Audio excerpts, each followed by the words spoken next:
कभी कभी कुछ चीजों के फटने की आवाज थोड़ी सी आती है, जैसे गवर्नमेंट की इज्जत। अब सत्ता में बैठा आदमी कंसर्न होता है देश के एजुकेशन के लिए, और अगर वो ज्यादा बढ़ जाती है तो फिर वो बुरा मान जाता है। बस इसी ट्रेड की वजह से ग्रॉक हुआ है फेमस। और इसी में कुछ मसाला ऐड कर दिया जाए तो मेहतर पुलिस पूछताछ के लिए उनको बुलाई है। 2 दिनों में कुणाल कामरा को पुलिस की ओर से 2 नोटिस भी जारी हो चुके हैं, लेकिन विवाद खड़ा करने के बाद से अब तक कामरा सामने नहीं आए हैं। तुम्हें बताइए एआई और कॉमेडियन में सिमिलर क्या है? कितना ही पावरफुल आदमी क्यों ना हो, इन दोनों को रोकना मुश्किल ही है। अपने चारों तरफ देखो, तुम्हें लगता है तुम सच जान भी पाओगे?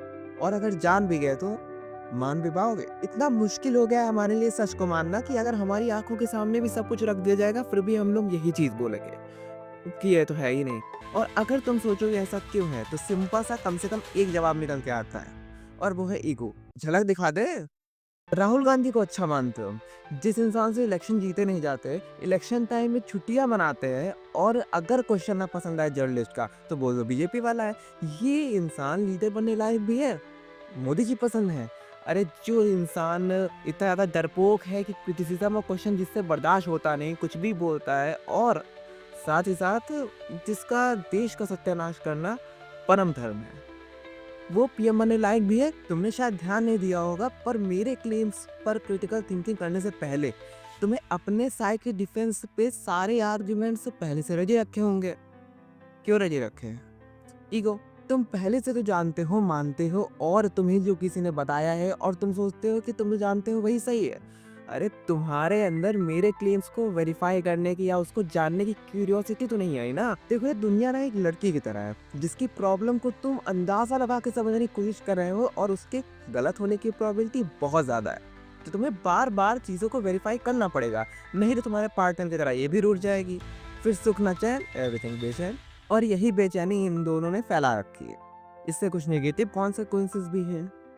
मैंने नहीं कहा है। अगर आप गुस्सा या गाली गलौज करेंगे तो आपको भी वैसा ही जवाब मिल सकता है। देश में और जगह तो हिंदू बालिकाएं जाती होंगी, लेकिन गोरखपुर में मुस्लिम बालिकाएं हिंदुओं के घर में आती हैं।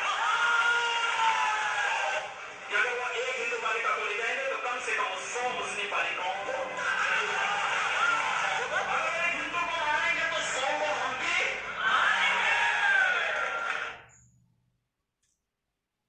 छोटा खैंटा। ग्रॉक इंडिया में गालियां नहीं दे सकता क्योंकि इंडियंस बेटर वाले देते हैं। ग्रॉक इंडिया में क्राइम भी नहीं कर सकता क्योंकि इंडियंस बेटर वाले करते हैं। देखो इंडिया में ना सब लोग बहुत ज़्यादा बिजी रहते हैं। सुप्रीम कोर्ट समय रैना को डांटने में, पुलिस कुणाल कामरा को पकड़ने में, हाई कोर्ट रेप को जस्टिफाई करने में, और गवर्नमेंट रगड़ने में। पैसों का पिटारा। अरे भाई, धुल के मिटाना भी तो होता है ना उसे। जैसे तुम सबूत कहते हो। देखो यार कुछ भी कहो, कुणाल कामरा का जोक अच्छा तो था।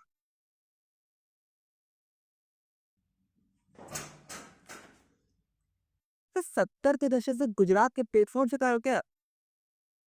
हालांकि ग्रॉक की तरह डेली तो कुणाल कामरा भी है। कैसा जमाना आ गया, एआई और कॉमेडियन पे ज्यादा गर्व हो रहा है। देखो देश में सब चलता रहेगा क्योंकि अनपढ़ खत्म होंगे नहीं। तो लास्ट में बस एक चीज और बोलना चाहेंगे कि इन गधों को चुराने में मजा तो आता है।